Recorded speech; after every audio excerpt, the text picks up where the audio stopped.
काल मी तुम्हाला 15 MCQ पाठवलेले आहेत, ठीक आहे. त्याचे सोल्युशन्स आपण आजच्या लेक्चरमध्ये डिस्कस करतोय.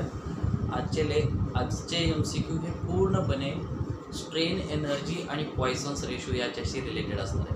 हे MCQ संपले की आपला lesson along with MCQ finish होईल, ठीक आहे. थोडेसे कमी MCQ घेतलेले आहेत, बट वेळ कमी असल्यामुळे आपण थोडंसं कमी MCQ घेतलेले आहे, ठीक आहे. पहा, पॉइसन्स रेशो आणि स्ट्रेन एनर्जी याच्याशी रिलेटेड पुढे जाऊया आपण.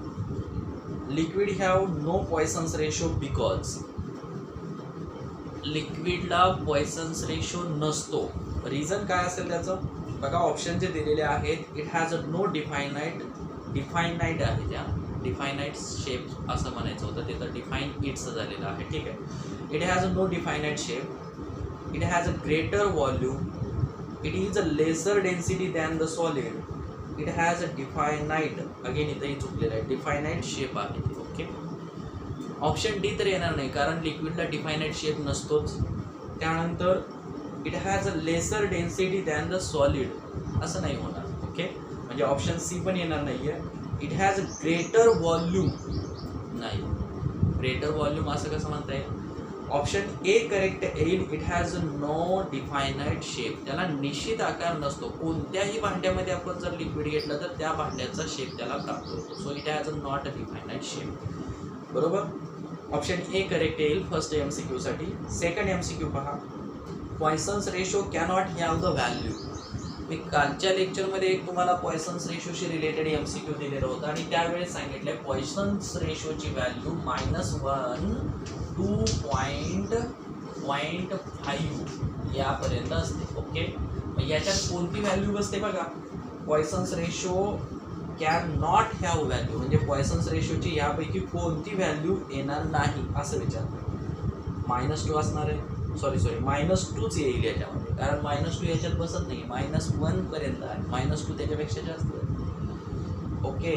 कमी होईल. -0.01, -0.02, -0.03 ह्या सगळ्या व्हॅल्यू पॉइसन्स रेशोमध्ये येत आहेत. फक्त -2 ही व्हॅल्यू पॉइसन्स रेशोमध्ये बसत नाही आहे, म्हणून ऑप्शन ए करेक्ट येईल याच्यासाठी, ठीक आहे. देन थर्ड MCQ पहा. The Poisson's ratio is -1/2 for material, then the material is. लक्षात ठेवा, ज्याची व्हॅल्यू -1/2 असते, -1/2 किंवा -0.5 जे असेल ते अनकॉम्प्रेसिबल लिक्विड असते. आपल्याला हे बुकमध्ये दिलेलं नाही आहे, बट ह्या व्हॅल्यूज लक्षात ठेवा. अजून काही येतील जसं पुढे येईल तसं मी तुम्हाला सांगेन. अनकॉम्प्रेसिबल लिक्विडसाठीची व्हॅल्यू असते -0.5 किंवा -1/2, ओके. म्हणून इथं डोळे दाखवून ऑप्शन लिहा. Incompressible liquid, incompressible option correct, option A, ठीक आहे. फोर्थ MCQ मध्ये the increase in the length on stretching a wire is 0.05%. आता स्ट्रेचिंग व वायर म्हटलेलं आहे, म्हणजे हे लॉन्जिट्युडनल स्ट्रेन आहे, लक्षात घ्या. लॉन्जिट्युडनल स्ट्रेन गिवन आहे, लॉन्जिट्युडनल स्ट्रेन गिवन आहे, जे किती दिलेलं आहे 0.05% दिलेलं आहे, ओके. हे लिहितो कसं आपण 0.05 असं लिहितो ना, पर्सेंटमध्ये, हे पर्सेंटमध्ये, राईट. आणि मग हे ठरतं तुमचं change in length upon original length ठरतं, म्हणजे लॉन्जिट्युडनल स्ट्रेन आहे, ठीक आहे. If it's a Poisson's ratio is, Poisson's रेशोचं सिम्बॉल आपण सिग्मा घेतो. So sigma is equal to किती दिलेलं आहे 0.4, ओके. 0.4 गिवन आहे. Then it's a diameter will be. आता डायमीटर विल बी, डायमीटर काढा म्हटले का रेडियसला पाहिजे, ओके. हां, डायमीटर काय होईल ते आपल्याला सांगायचं आणि किती पर्सेंटमध्ये डिक्रीज होईल का इन्क्रीज होईल ते आपल्याला सांगायचं. पहा, द पॉइसन्स रेशोचा फॉर्म्युला आपल्याकडे सिग्मा इज इक्वल टू या फॉर्म्युल्यामध्ये पुटअप करा value, lateral strain upon longitudinal strain, हा फॉर्म्युला आहे. लॉन्जिट्युडनल स्ट्रेन, डायमीटर म्हटलं की काय येणार, लॅटरल स्ट्रेन येणार. म्हणजे lateral strain is equal to is equal to longitudinal strain multiply Poisson's ratio. Right, ठेवून टाका. लॉन्जिट्युडनल स्ट्रेन किती आहे? 0.05% मध्ये आहे. ओके, 0.05% आहे. डिवाइड बाय 100 करूया आपण, चालेल. इनटू पर्सेंट मध्ये आहे, हे पर्सेंट मध्येच येईल नाही सर, ठीक आहे, ठेवून टाका. इनटू 0.4 मल्टिप्लिकेशन केलं तर किती येतं? हे 0.2 हे पर्सेंट मध्ये म्हणून पर्सेंट 0.2% असं आन्सर आहे का पहा ऑप्शन मध्ये. 0.2% होतं का रे? हो, 3 वेळेला सारावं लागणार आहे. 4 पंचे 20, बरोबर आहे. म्हणजे हे 0.02%. बट आता मला सांगा 0.02% इन्क्रीज येणार का डिक्रीज येणार? इतर रेड्यूसर आहे आणि इन्क्रीजर आहे, असे 2 ऑप्शन आहेत. मग आता लॉन्जिट्युडनल स्ट्रेन मध्ये काय होतं? लेंथ इन्क्रीज होते आणि लेंथ इन्क्रीज झाली की डायमीटर डिक्रीज होतो. म्हणजे रेड्युस्ड बाय 0.02% आहे. इथं लॉन्जिट्युडनल स्ट्रेन दिले ना, म्हणजे लेंथ इन्क्रीज होते, त्यावेळेस त्याचा डायमीटर डिक्रीज होणार आहे, म्हणून reduced by 0.02%. Option A, again option A correct असणार. रेड्युस्ड आहे ना, राईट. ठीक आहे, नेक्स्ट वन. पुढच्या MCQ मध्ये पहा. 5th one, calculate the work done if wire is loaded by mg. Load दिलेला आहे. लोड म्हणजेच काय सांगतो आपण? Force. F is equal to किती दिलेला आहे? mg. लोड दिलेला आहे, right. And the increase in length is, increase in length is L दिलेला आहे. कॅल्क्युलेट द वर्क डन म्हटलंय. वर्क डनचा फॉर्म्युला आहे. वर्क डन म्हणजेच स्ट्रेन एनर्जीचा फॉर्म्युला आहे. Work done is stored in the form of strain energy म्हणतो आपण, म्हणून work done is equal to 1/2 load into extension. थेअरीमध्ये दिलेला आहे फॉर्म्युला हा, करेक्ट. मग आपल्याला माहिती आहे 1/2 लोड काय आहे? mg इंटू एक्सटेन्शन काय आहे? L, म्हणजेच mgl डिवाइड बाय 2 हा फॉर्म्युला मिळेल बघा, correct. mgl divide by 2, option B is correct here, right. ठीक आहे, नेक्स्ट MCQ पहा. 5th झाला. 6th मध्ये, a long spring is stretched by 3 centimetre. L दिलेला आहे. इन्क्रीज इन लेंथ 3 सेंटीमीटर आहे. स्ट्रेचड म्हटले ना, म्हणजे 3 सेंटीमीटर इन्क्रीज इन लेंथ आहे. Its potential energy is V. याच्याशी रिलेटेड पोटेन्शियल एनर्जी काय म्हटले? V. If the spring is stretched by 6 centimetre. आता हे L1 म्हणा आणि हे stretched spring L2 is equal to किती दिलेले आता? 6 सेंटीमीटर. त्यावेळेस असणारी पोटेन्शियल एनर्जी काढा म्हटलेला आहे. ओके, L2 याला सिम्बॉल सारखे वापरू. हे L जेव्हा V असेल तेव्हा. आता हे L1 किती दिलेलं आहे तुम्हाला? 6 सेंटीमीटर. आपल्याला हे V1 किंवा V डॅश काढायचं. V1 किती येईल ते काढायचं. ठीक आहे, चला. मला आता पहिल्यांदा अशा थिंग ज्या वेळेस दिल्या जातात तेव्हा त्याच्यामध्ये कोणतं रिलेशन आहे ते चेक करायचं. डायरेक्ट आहे का, इनवर्स आहे का, वगैरे वगैरे. मग यासाठी आपल्याला पहिल्यांदा फॉर्म्युला डिराईव्ह करावा लागेल, आहे का नाही? फॉर्म्युला याच्यामध्ये डिराईव्ह करावा लागेल. लॉंग स्प्रिंग स्ट्रेचड बाय म्हटलेला आहे. ठीक आहे, बघा आता पोटेन्शियल एनर्जीचाच फॉर्म्युला घ्या. आता दिलेला work done W. Work done म्हणजेच काय आहे? एनर्जी असते. 1/2 load mg into extension L असं घेतो आपण, हा का नाही?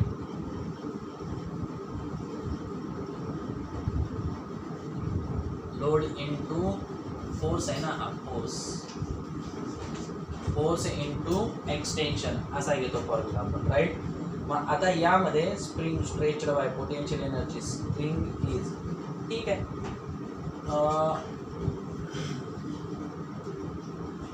सेम फोर्स म्हटलेलं आहे का इथं? Force is stretched by same force वगैरे असं काही नाही सांगितलं, फक्त मटेरियल बदललेलं आहे.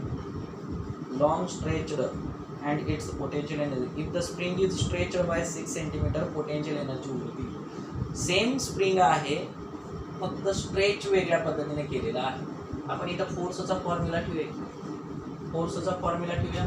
त्यासाठी आपण यंग मॉड्युलसचा फॉर्म्युला यूज करू. काय यंग मॉड्युलसचा? y is equal to GL small L divide by pi R square L म्हणजे ए इंटू ओरिजिनल एल असतं. हा का नाही? मग आपल्याला हा एफ म्हणजेच एम जे आहे हा एफ काढायचा आहे. तर एफ इज इक्वल टू काय येणार तुमचं वाय ए एल फोर्स काढतोय आपण आहे की नाही. Y A L change in length upon original आहे तो उलट झाला तरी म्हणता असं का change in length upon original Y A L upon काय येणार रे इथं आवरती गेला ओरिजिनल लेंथ. ही व्हॅल्यू आपण इथं ठेवूया.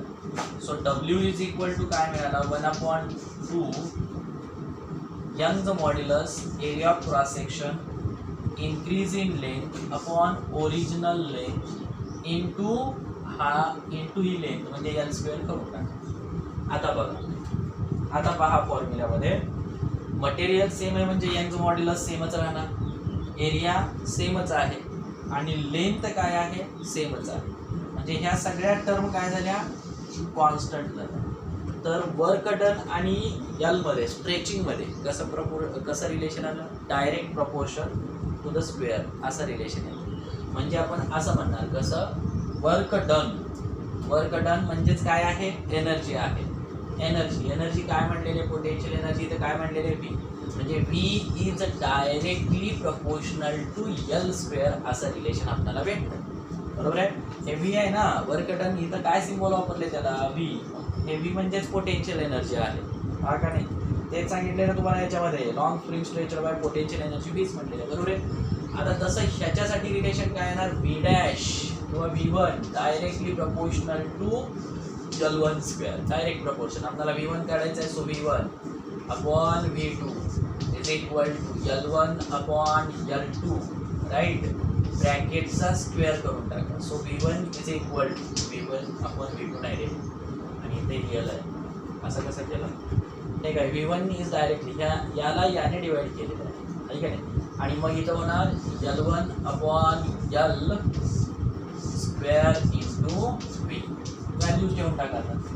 L1 किती आहे 6चा स्क्वेअर 36 डिवाइड बाय 3चा स्क्वेअर 9 इंटू V म्हणजेच V1 इज इक्वल टू 9 4 36 म्हणजे किती आला 4 ऑप्शन मध्ये आहे का चेक करा. V1 इज इक्वल टू किती आला 4V आहे. Option number D is correct. Option D is correct. आता लक्षात ठेवा असा जर प्रॉब्लेम आला तर रिलेशन काय मिळतं आपल्याला energy is directly proportional to the length square. Okay stretching length square किंवा इन्क्रीज द लेंथ स्क्वेअर त्याला डायरेक्टली प्रपोर्शनल आहे. हे लक्षात ठेवा.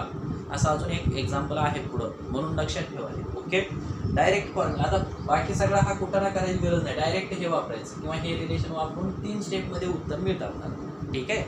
Next example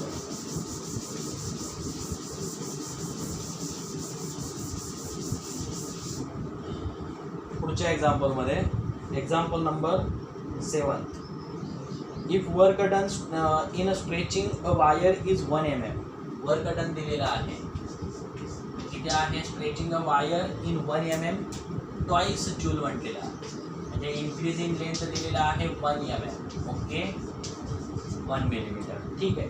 then the work done necessary for stretching the another wire of same material but with double the radius. आता radius दिलेली आहे बदललेली रेडियस आपण R1 म्हणू किती आहे ट्वाइस R आहे म्हणजे सुरुवातीची रेडियस जर R असेल तर त्याच्या दुप्पट बदललेली रेडियस आहे. Okay cross section and half length 1 mm. Half length म्हटलेलं आहे म्हणजे ओरिजिनल लेंथ सुरुवातीची L असेल तर बदललेली L1 किती असणार आहे सुरुवातीच्या निम्मी सांगितलेली आहे राईट. आणि एक्सटेन्शन कसं दिलेलं आहे एक्सटेन्शन हे तुमचं L जर असला तर L1 सुद्धा किती आहे 1 mmच आहे. L1 सुद्धा म्हणजे बदललेली लेंथ सुद्धा 1 mm इन्क्रीज होत असताना वर्क डन काढा म्हटलेला आहे. हे सुरुवातीला सुरुवातीची वायर 1 mm ने वाढवली एवढं वर्क डन झालं. आता ही वायर 1 mm न वाढवत असताना किती वर्क डन होते काढायचं. वर्क डनचा आपल्याकडे फॉर्म्युला आहे ज्याच्यामध्ये आर आणि एल येतील. हा फॉर्म्युला घ्यायचा. कसा? Work done W is equal to आत्ताचाच formula 1/2 load into extension. Okay, load म्हणजेच काय घेतोय आपण F into extension L. Small L आहे एक्सटेन्शन. करेक्ट. हे मिळा. आता मटेरियल सेम आहे, यंगचं मॉड्युलस सेम राहणार आहे. मगाशी जसं आपण एफची व्हॅल्यू काढलेली होती, एफची व्हॅल्यू यंगचं मॉड्युलसवर. यंगचं modulus Y is equal to F L upon A into L.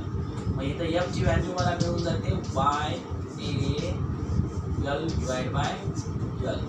Right. ठेवा हे इथं. इक्वेशन असं होणार 1/2 Y A L upon L म्हणजे हे तुमचा होणार इंटू एलचा एल स्क्वेअर होणार. करेक्ट. ओके. आता हे जे मिळालं आपल्याला, तर एक पहा. आता हे जे मिळालं कुणासाठी मिळणार आहे? हे आपल्याला पहिल्या वायरसाठीचं वर्क डन. पहिल्या वायरसाठी W1 त्याचा यंगचं मॉड्युलस दोन्ही वायरसाठीचं सेम आहे कारण मटेरियल सेम आहे म्हणून Y1 नाही करत. एरिया बदलणार आहे कारण रेडियस बदलली जाते.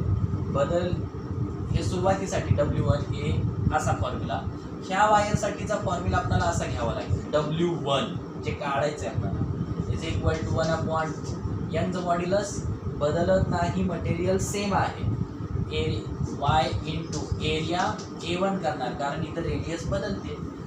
एल आहे असा ठेवा कारण दोन्हीमध्ये एक्सटेन्शन इथेही 1 mm आहे इथेही 1 mm आहे त्यामुळं आहे असा ठेवला किंवा L1 जरी लिहिला तरी चालेल, फरक पडत नाही. Divide by.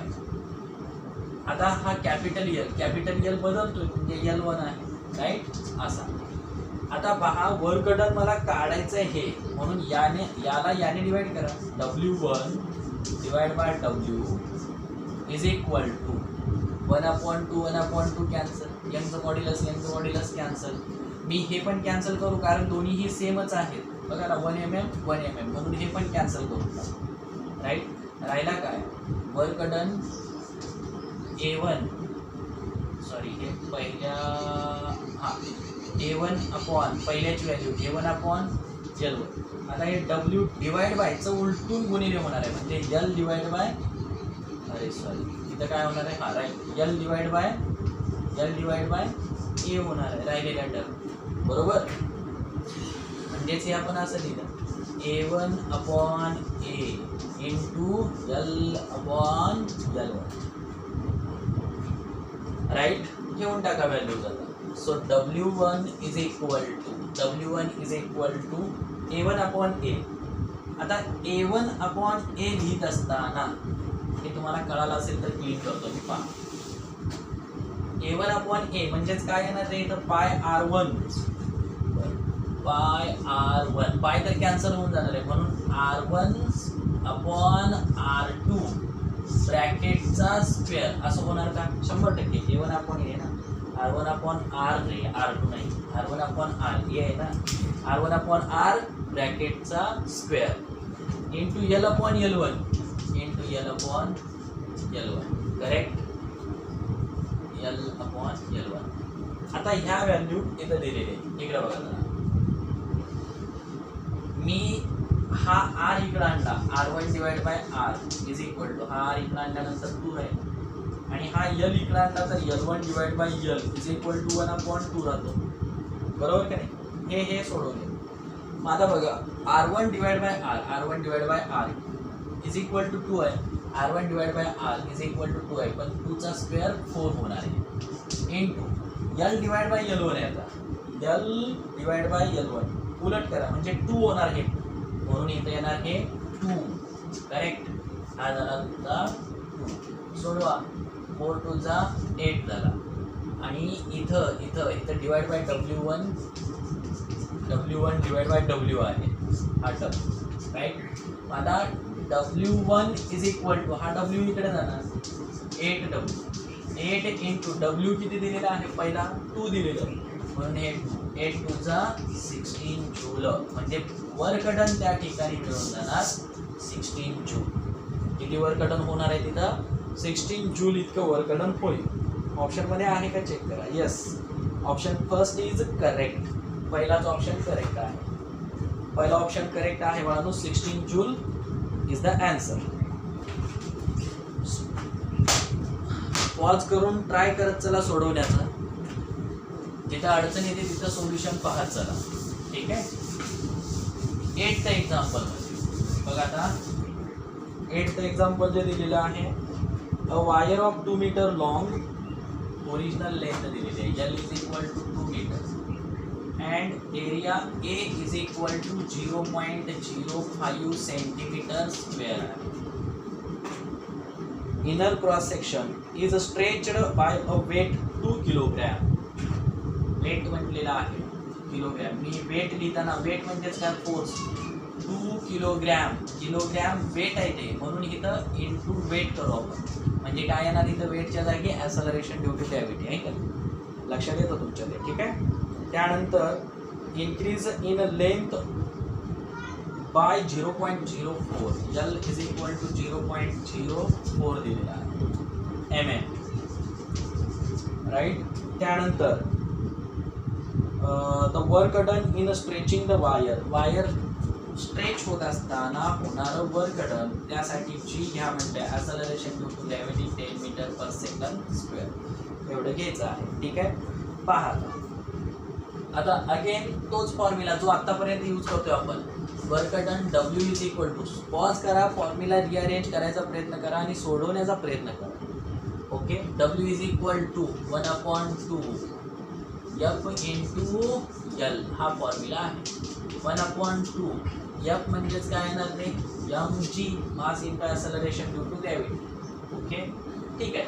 इंटू असणारा हा L, mg L दिलेलंच आहे सगळं, ठेवून टाका. आता खरं तर तुम्हाला हे L एड्यात काढायला दिले म्हणावं लागेल. मग 1/2 m ची व्हॅल्यू किती आहे, स्मॉल m, हे फोर्स आहे ना. m म्हणजेच काय आहे, फोर्स. फोर्स किती दिलेला आहे, mg ठेवला, f च्या जागी mg ठेवला. मग हे फोर्सच आहे, किलोग्रॅम वेट म्हणजे फक्त किलोग्रॅम दिलेला आहे. मग याला m करा, मास करा, फरक काही पडणार नाही. इथं जी दिलेलं आहे नसेल तर फोर्स ठेवायचा असेल तर F is equal to 2 into 10 म्हणजेच 2 किलोग्रॅम वेट असं ठेवावं लागेल.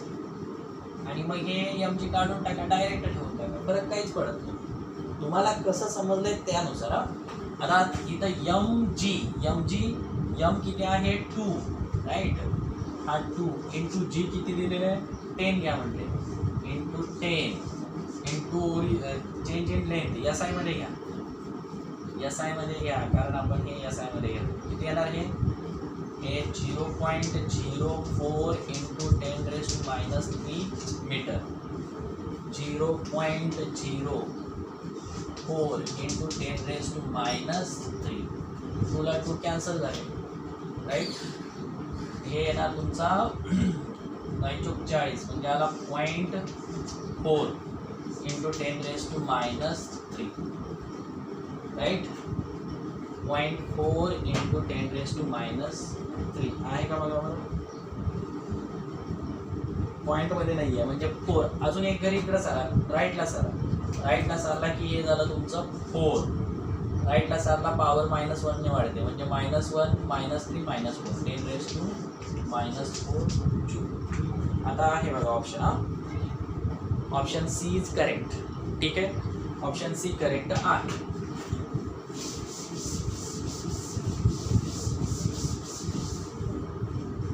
नेक्स्ट वन, पुढच्या याच्यामध्ये 9th एक्झाम्पल मध्ये पहा. A wire y is equal to, Young modulus given आहे, y is equal to 2 into 10⁻11 newton per metre square. Okay. Young modulus has a length L is equal to 1 metre given आहे. And area A is equal to 1 mm square दिलेला आहे. ठीक आहे. Energy stored in the wire when stretched by 3 mm, L is equal to 3 mm. Energy stored symbol वापरूया त्याच्यासाठी U, एनर्जीसाठी U वापरूया. Energy stored पूर्ण लिहिण्यापेक्षा यू वापरला क्वेश्चन मार्क काढायचं आहे आपल्याला. ठीक आहे, एवढ्याच थिंग दिलेल्या आहेत. राईट. हां, आता सगळ्या थिंग SI सिस्टीममध्ये ह्या जूलमध्ये ऑप्शन आहे म्हटलं की हे बघा 3 × 10⁻³ मीटर आणि हे 10⁻³ स्क्वेअर आहे ना.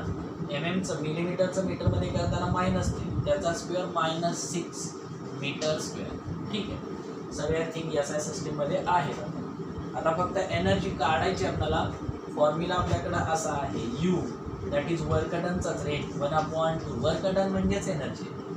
Force into extension 1/2 force. बघा आता फोर्स नाही दिला आपल्याला. यंग मॉड्युलसचा फॉर्म्युला काय येणार? F change in length upon original length म्हणजे हा झाला तुमचा असा फॉर्म्युला. इथं F ची व्हॅल्यू काढा.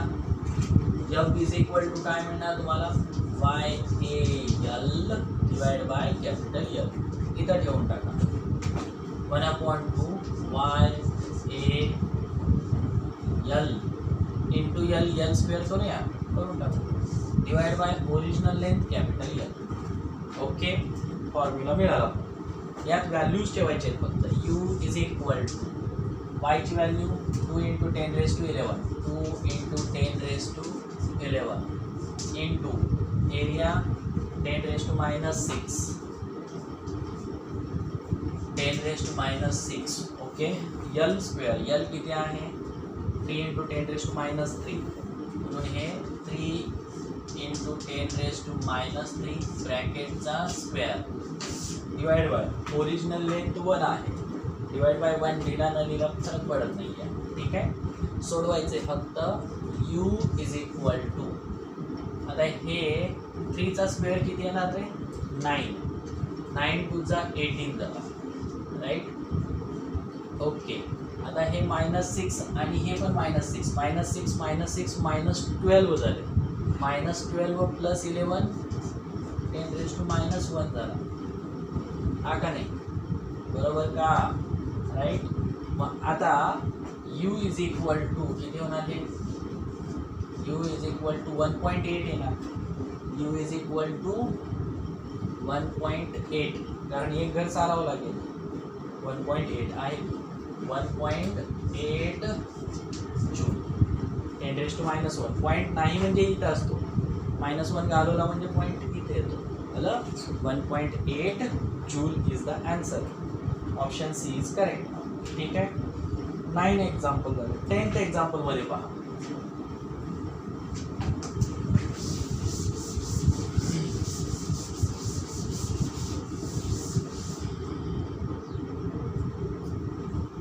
Example.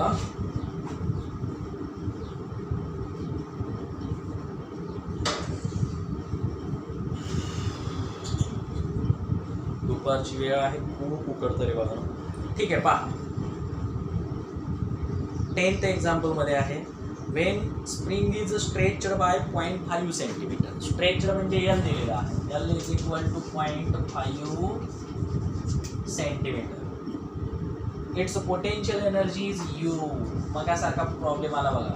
Okay, the spring is stretched by 2 centimetre ना.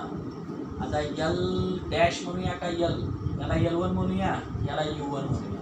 आता हा L2 इथे दिलेला आहे 2 सेंटीमीटर असणारा U2 काढा म्हटले. ठीक आहे, U2 is equal to question mark. आता तुम्हाला रिलेशन माहिती पाहिजे. मगाशीच मी सांगितलं वर्क डन इज डायरेक्टली किंवा energy is directly proportional to L square. आपण डायरेक्ट लिहायचं हे. आता पुढच्या स्टेप काढून टाकायच्या. We know. मग आता U1 आपल्याला U2 काढायचं आहे म्हणून U2 divide by U1 is equal to L2 divide by L1 both ब्रॅकेटचा square. Okay, U2 is equal to L2 ची व्हॅल्यू 2 सेंटीमीटरमध्ये राहू द्या. 2 दोन्ही पण SCGS-मध्ये जाईल ना, म्हणून हे 2चा स्क्वेअर 4 डिवाइड बाय 5 0.5चा स्क्वेअर 0.25 आणि हा U1 इकडं ना. U1 किती आहे तुमचा? U1च राहू. ठीक आहे, U1. आता याचा जर भागाकार केला तर 400 भागिले 25 16 400 भागिले 25 16 येते म्हणजे U2 is equal to 16U1. आलं का लक्षात? 16U1 आहे का बघा बरं. 16U1 नेक्स्ट पेजवरती आहे का आन्सर याचा. एक minute.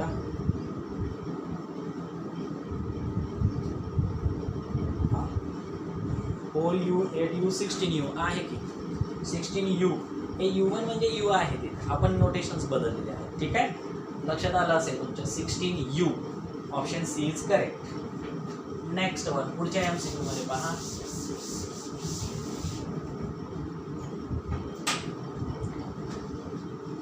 The ratio of 11th example मध्ये the ratio of Young's modulus of 2 wire is 2:3. Young's modulus y1 upon y2 is equal to 2:3 म्हणजे 2/3 दिलेला. If the same stress is applied on the both then the ratio of elastic energy per unit volume will be.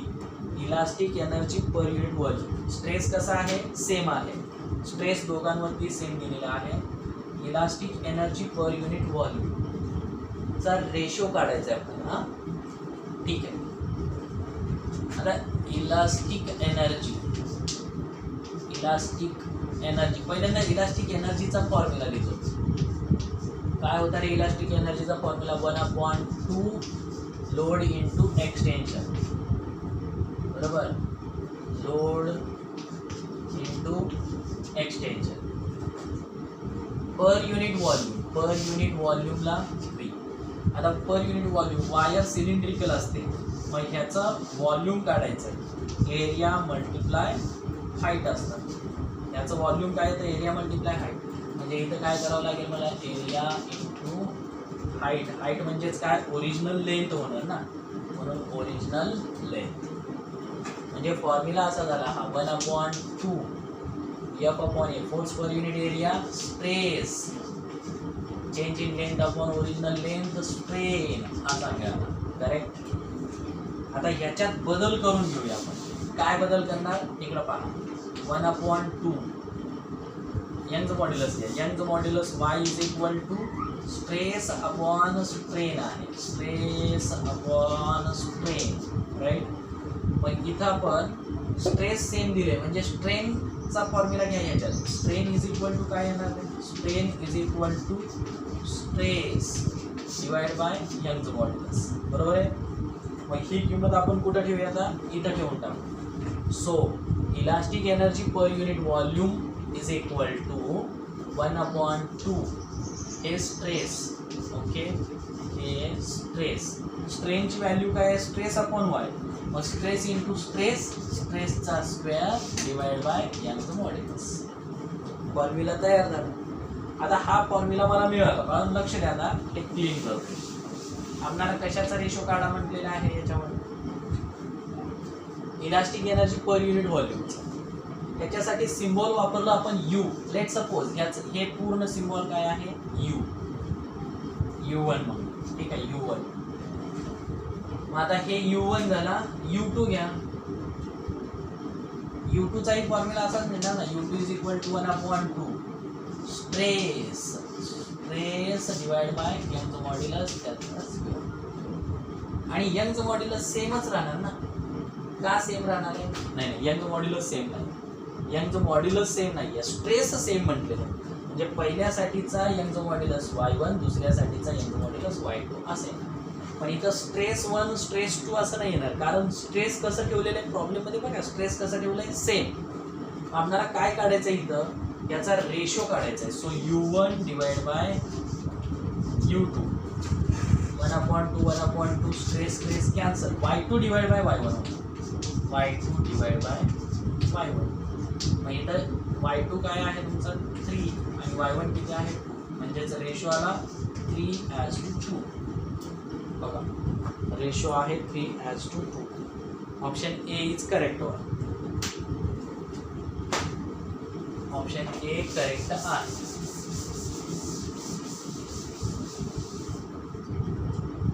ठीक आहे. Next example मध्ये पहा.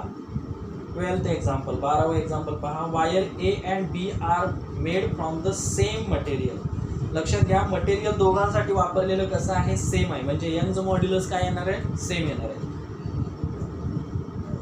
Same. A has twice diameter and three times the length of B. A has, हे बघा, diameter of A is twice the diameter of B असं दिलेलं आहे. आणि thrice the length of B म्हणजे length of A is thrice the length of B असं दिलेलं आहे तुम्हाला. बरोबर. If the elastic limit are not reached, then each stretched by the same tension, the ratio of energy stored in A to B, energy stored in A to B म्हणजे energy stored in A divided by energy stored in B हा ratio आपल्याला काढायचा आहे. ठीक आहे. आपण आपल्या सोयीसाठी हे सोडवून घेऊ. DA डिवाइड बाय DB, हा DB इकडे आला 2 मिळाला, आणि हा LA डिवाइड बाय LB किती होणार आहे, 3 होणार. ओके. चल, आता एनर्जी स्टोअर्ड म्हणजे वर्क डनचाच फॉर्म्युला झाला. So work done W is equal to, म्हणजे एनर्जी स्टोअर्ड म्हणा आता इथं UA is equal to 1/2 load into extension. Okay. Material same आहे, ह्याचा फॉर्म्युला पहिल्यांदा लिहूया आपण. कशाचा, फोर्सचा. मगाशी लिहिलेला 1/2. फोर्सचा फॉर्म्युला काय आहे, mg, किंवा हा लिहूया यांचा मॉड्युलसचा y. फोर्सचा फॉर्म्युला बघा ना, y is equal to F L divide by A into L. F is equal to y A small l.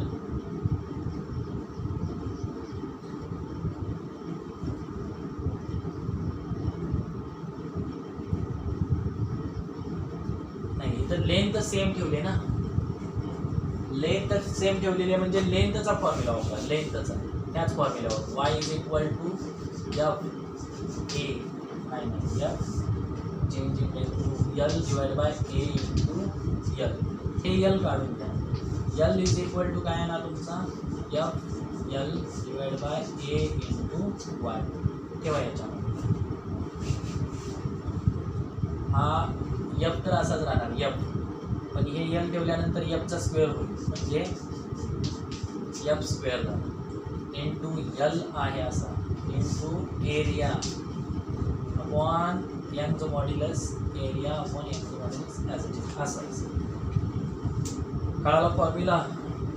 ठीक आहे. हा मिळतो आपल्याला UA.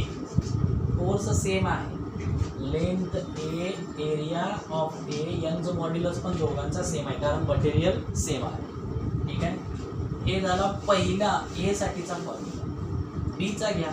UB is equal to 1/2. Again same way, force same राहणार into length of B divide by area of B into यंगचं modulus. ठीक आहे. हा रेशो काढायचा म्हणून UA divide by UB is equal to UA बघा 1/2 F स्क्वेअर कॅन्सल होणार आहे, वायला वाय पण कॅन्सल होणार आहे. म्हणजे राहिलेला लिहा LA upon area of A into UBची व्हॅल्यू भागिले उलटून गुणिले करायची म्हणजे area of B upon length of B. Correct. Simplify करा, व्यवस्थित मांडून घ्या. काय घेणार, length of A upon length of B into area of B upon area of A. Area of A values ठेवायचे, फक्त ठेवा value. Energy in A divide by energy in B is equal to A divide by LB. LA divide by LB किती आहे, 3, म्हणून हे 3 into AB. आता इथं A नाही आहे पण डायमीटर आहे. एरियाचा फॉर्म्युला काय आहे, पाय R स्क्वेअर. पाय तर कॅन्सल होणार, R स्क्वेअर. तुम्ही म्हणणार सर डायमीटर, कारण बघा डायमीटर पासून रेडियस काढताना डिवाइड बाय 2 करतो, मग खाली डिवाइड बाय 2 वरही डिवाइड बाय 2, 2 कॅन्सल होतं, डायरेक्ट हीच व्हॅल्यू ठेवा ना तिथं, फरक काहीच पडणार नाही. म्हणजे काय येणार area of B upon area of A, इथं देताना area of A divide by area of diameter of A divide by diameter of B आहे, म्हणजे याच्या उलट ठेवावं लागेल, 1/2 इथं ठेवावं लागेल आणि त्याचा स्क्वेअर करावा लागेल. का बरं, पाय आर स्क्वेअर असतो, इथं फक्त D A divide by D B आहे, पाय आर स्क्वेअर आहे, म्हणजे इथं आपण लिहित असताना 1/2 स्क्वेअर करणार. लक्षात आलं ते? आता बघा इथं 3 अपॉन हे किती येणार 4, 3/4 आला, कारण 3 1 जा 3, 1 चा स्क्वेअर 1, 3 1 जा 3 डिवाइड बाय 2 चा स्क्वेअर 4, म्हणजे U A divide by U B ratio मिळाला मला, U A as to U B is equal to 3:4, 3:4 आहे का पहा ऑप्शनमध्ये, 3:4 ऑप्शनमध्ये असायला पाहिजे.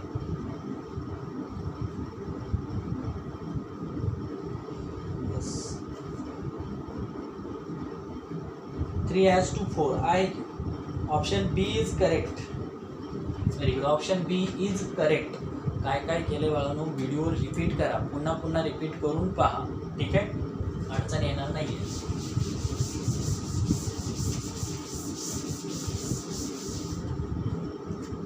नेक्स्ट 13th एक्झाम्पल पहा आता. If the potential energy of the spring is V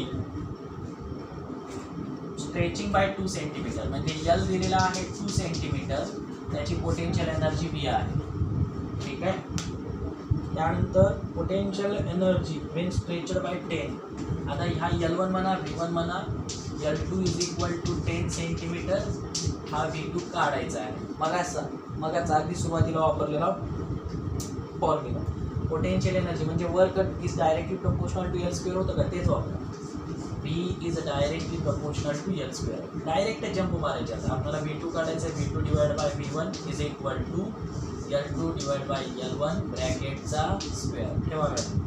L2 किती आहे 10, 10चा स्क्वेअर 100 डिवाइड बाय 2चा स्क्वेअर 4, राईट, म्हणजे हे आला तुमचा 25.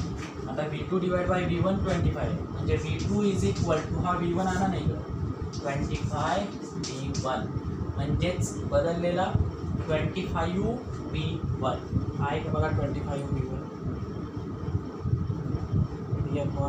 25 V, option 4th is correct, option D correct आहे. ओके, कळालं. सेकंड लास्ट एक्झाम्पल पहा. Second last. If the force constant of wire is K, force constant K with Young's modulus Y, work done in increasing the length of wire L. Work done मला काढायचं आहे. वर्क डनचा formula आहे आपल्याकडं, W is equal to 1/2 force into extension, हे आहे. आता हा K याद आणायचं आहे. K डिफाईन कसा करतात बघा, force per unit increase in length असा घेतात. ओके, मग एफची व्हॅल्यू काढा. F is equal to K into L ठेवा याच्यामध्ये. 1/2 फोर्सची value K L into L, K L square, म्हणजेच K L square divide by 2. हे लक्षात घ्या. फोर्स कॉन्स्टंट कसा डिफाईन करतात, force per unit increase in length, force per unit increase in length आहे, ठीक आहे. या फॉर्म्युला आहे का बघा आपण पहिला, K L square divide by 2, option C is correct, option C मध्ये आहे, ठीक आहे. नाव द लास्ट वन एक्झाम्पल, शेवटचे एक्झाम्पल पहा. फॉर्म्युलाचा आहे हा सुद्धा शेवटच्या याच्यामध्ये पण बघा. When the elastic material with Young's modulus Y subjected to the stretching stress, yes, the elastic energy stored per unit volume of material is. Notations बदलले, फरक काहीच नाही आहे. Elastic energy per unit volume, formula 1/2 stress into strain elastic एनर्जीचा formula आहे बाळांनो, बरोबर. आता ह्याच्यामध्ये तुम्हाला यंगचं मॉड्युलस आणि स्ट्रेस हे दोनच सांगितलेले. मग हे स्ट्रेस आहे, हे स्ट्रेन घालवून टाका. घालवून टाकायचं कसं, यंगचं modulus y is equal to stress divide by strain formula आहे. स्ट्रेनची व्हॅल्यू घ्या. Strain is equal to stress divide by stress divide by Young modulus. याच्यामध्ये ठेवा 1/2 स्ट्रेस 1/2 स्ट्रेस. स्ट्रेनची व्हॅल्यू स्ट्रेस अपॉन वाय आहे. Stress into stress square divide by Y. मग आता हे स्ट्रेसला सिम्बॉल काय दिले, तिथं एस दिलेलं आहे, म्हणून हे S square into 1 S square divide by 2y. बघा option S square divide by 2y आहे. ऑप्शन सी, तिथं सी लिहायचं राहिलं आहे, पण option C is correct. S square divide by 2y. Okay, पहा अशा पद्धतीने या लेसनवरचे MCQ संपलेले आहेत. ठीक आहे, पहा मॅक्सिमम MCQ घ्यायचा प्रयत्न केलेला आहे. अजून वेळ भरपूर लागणार आहे आपल्याला, भरपूर लेसन राहिलेले आहेत, म्हणून हे माझ्या माहितीप्रमाणे 45च्या आसपासच MCQ झालेले आहेत. पास करतो मी एवढे MCQ. उद्याच्या लेक्चरमध्ये आपण नवीन लेसन स्टार्ट करणार आहोत, थर्मल प्रॉपर्टीज ऑफ मॅटर. जो काही आहे तो थर्मल एक्सपान्शनशी रिलेटेड आहे. ओके, तो लेसन आपण स्टार्ट करू. We stop remaining part we will see tomorrow.